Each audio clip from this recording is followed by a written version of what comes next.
कपड़े धो धोकर आज तो मेरी कमर ही टूट गई, लेकिन कम से कम कपड़े तो धुल गए। अब थोड़ी देर जाकर आराम कर लेती हूँ। सारे घर के कपड़े धोकर प्रियंका बाथरूम से निकलती ही है कि तभी प्रियंका की सबसे छोटी देवरानी अर्चना बाल्टी भर के गंदे कपड़े लेकर आती है।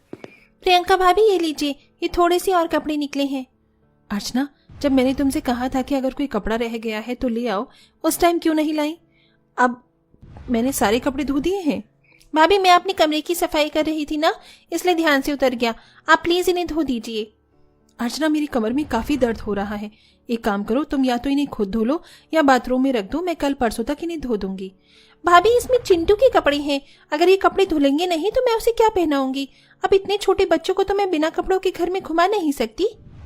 देवरानी के बार बार जिद करने की वजह से बेचारी प्रियंका उन सारे कपड़ों को ले जाकर फिर से बाथरूम में धोने लगती है। वहीं अर्चना अपने कमरे में जाकर अपने 7 महीने के बच्चे को खिलाने लगती है। सब्जी और चावल तो बन गए हैं, बस रोटियां रह गई हैं। एक काम करती हूँ, रोटियां कोमल से बनवा लेती हूँ। प्रियंका आधे से ज्यादा खाना बनाकर अपनी दूसरी देवरानी कोमल के कमरे में जाती है। कोमल, मैंने सब्जी चावल बना दिए हैं, तुम जाकर रोटियां बना लो। क्या रोटियां? लेकिन भाभी मेरे तो हाथ में काफी दर्द हो रहा है, आप ही रोटी बना लो ना। कोमल, सुबह से लेकर रात तक घर के सारे काम मैं करती हूँ। अगर तुम एक वक्त की रोटियां बना दोगी तो क्या हो जाएगा? और वैसे भी अगर तुम्हारा नाम कोमल है, इसका मतलब ये नहीं कि तुम भी कोमल बनती जाओ। भाभी आप ऐसे क्यों बोल रही हैं? आपको क्या लगता है कि मैं नाटक करती हूँ? अगर आपको यकीन नहीं होता तो मेरी दवाइयाँ देख लीजिए। मुझे आपसे ऐसी उम्मीद नहीं थी कि आप मुझे कभी इस तरह से बात करेंगी। अच्छा रो मत, तुम रहने दो, मैं ही रोटियां बना देती हूँ। प्रियंका जाकर अब खुद ही रोटियां बनाने लगती है। कहने को प्रियंका, अर्चना और कोमल तीनों ही इस घर की बहुएं थीं, लेकिन शुरू से लेकर घर की सारी जिम्मेदारी और काम घर की सबसे बड़ी बहू प्रियंका ही करती आई थी। कोमल और अर्चना हमेशा घर के कामों से बचने के लिए कोई न कोई बहाना बना लिया करती थीं। महीना भर होने को आ गया है और ठीक से घर की सफाई नहीं हुई है। कोमल, अर्चना, आज हम तीनों मिलकर पूरे घर की अच्छे से सफाई करेंगे। मैं सारे जाले साफ कर दूंगी। अर्चना, तुम सारे सोफे साफ कर देना और कोमल, तुम झाड़ू पोंछा लगा देना। भाभी आप तो जानती हो कि मुझे चिंटू को संभालना होता है, तो मैं आपकी मदद नहीं करवा पाऊंगी। और मेरी तो कल रात से ही कमर में दर्द हो रहा है, तो मैं भी झाड़ू पोंछा नहीं लगा सकती। तुम दोनों अक्सर ऐसे ही हर काम से अपना हाथ पीछे कर लेती हो।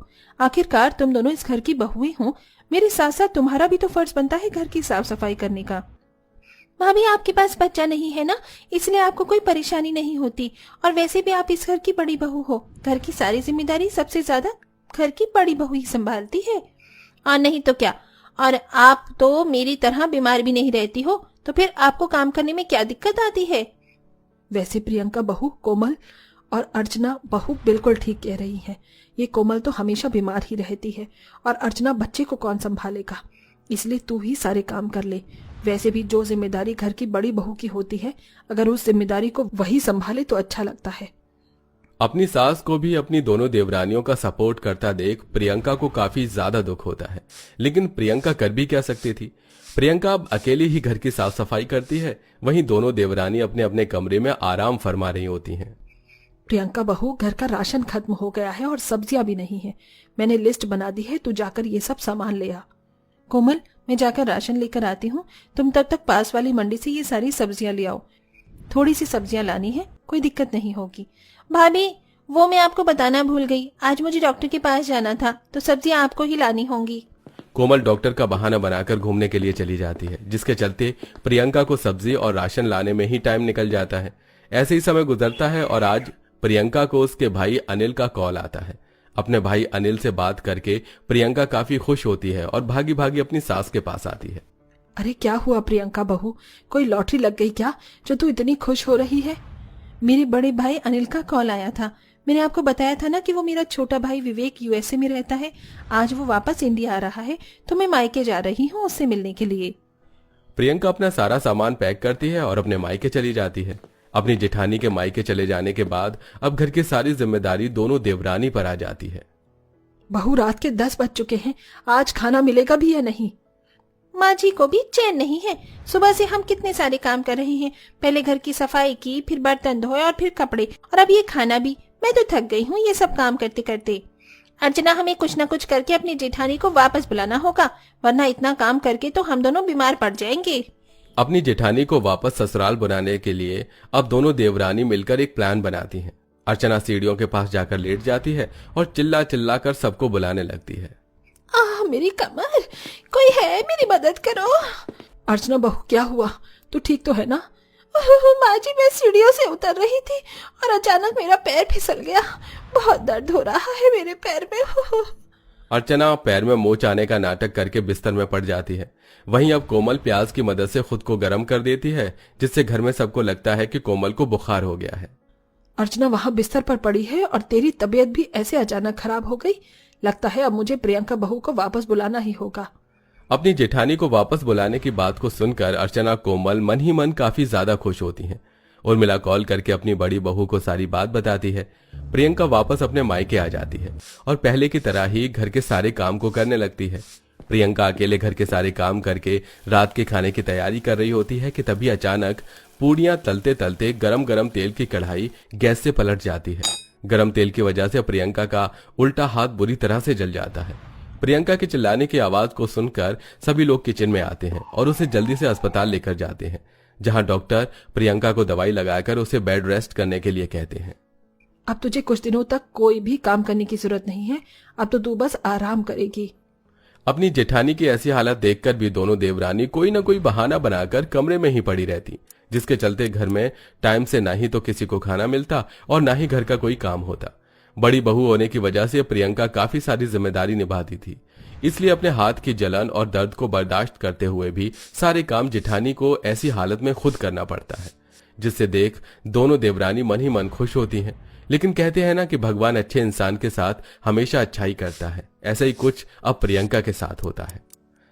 चलो प्रियंका, वरना ट्रेन छूट जाएगी। भाभी, आप कहीं जा रही हैं क्या?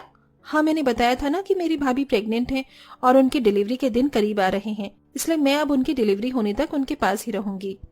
अपनी भाभी की डिलीवरी की वजह से प्रियंका अपने मायके चली आती है और काफी समय तक अपने मायके में ही रहती है, जिसके चलते यहाँ अब घर के काम करके दोनों देवरानियों की हालत खराब हो जाती है। मेरा हाथ, इस तवे से तो मेरा हाथ ही जल गया। हे राम, मेरी कमर। पहले तो बस मैं कमर दर्द का नाटक करती थी, लेकिन अब लगता है झाड़ू पोछा कर करके सच में मेरी कमर दुखने लग गई है। घर की सारी जिम्मेदारी दोनों देवरानी के ऊपर आ जाती है। घर में हर किसी की पसंद का खाना बनाना, उन्हें उनकी चीज लाकर देना और समय पर घर के सारे कामों को करना, जिसे कर करके दोनों देवरानियों की हालत हद से ज्यादा बदतर हो जाती है। हम दो होकर भी पूरे घर को संभाल नहीं पा रही हैं और हमारी एक जेठानी सब कुछ संभाल लेती थी। हाँ अर्चना, तुम सही कह रही हो। सच में हमारी जेठानी काफी मेहनत करती थी। जेठानी के मायके जाले जाने पर आखिरकार दोनों देवरानियों की अकल ठिकाने आ जाती है। ऐसे समय गुजरता है और अपनी भाभी की डिलीवरी के बाद जेठानी अपनी मायके से अपनी ससुराल आ जाती है। अपनी जेठानी को देख दोनों देवरानी रोते हुए उसके गले लग जाती हैं। भाभी, आखिरकार आप आ गई? हाँ, लेकिन तुम दोनों को क्या हुआ? भाभी, हमें माफ कर देना। हम दोनों हमेशा काम चोरी करते रहे और आपसे घर के सारे काम करवाए, लेकिन आपके जाने के बाद हमें पता चला कि आप अकेले कैसे पूरे घर को संभालती थी। भाभी, हमें माफ कर दीजिए। आपसे हम आपके साथ घर के सारे काम करवाएंगी। तुम्हें मुझसे माफी मांगने की कोई जरूरत नहीं है, बल्कि मैं तो खुश हूँ कि तुम दोनों को आखिरकार अपनी जिम्मेदारी समझ आई। भाभी, अब हम आपसे वादा करते हैं कि हम भी आपकी तरह ही जिम्मेदार बनेंगे। अब दोनों देवरानी और जेठानी मिलकर साथ में पूरे घर को संभालती हैं, जिससे सबसे ज्यादा खुशी प्रियंका को होती है। दोस्तों, आपको लगता है कि सारी देवरानी जेठानी का रिश्ता ऐसा ही होता है या इससे अलग? हमें कमेंट बॉक्स में कमेंट करके जरूर बताइएगा।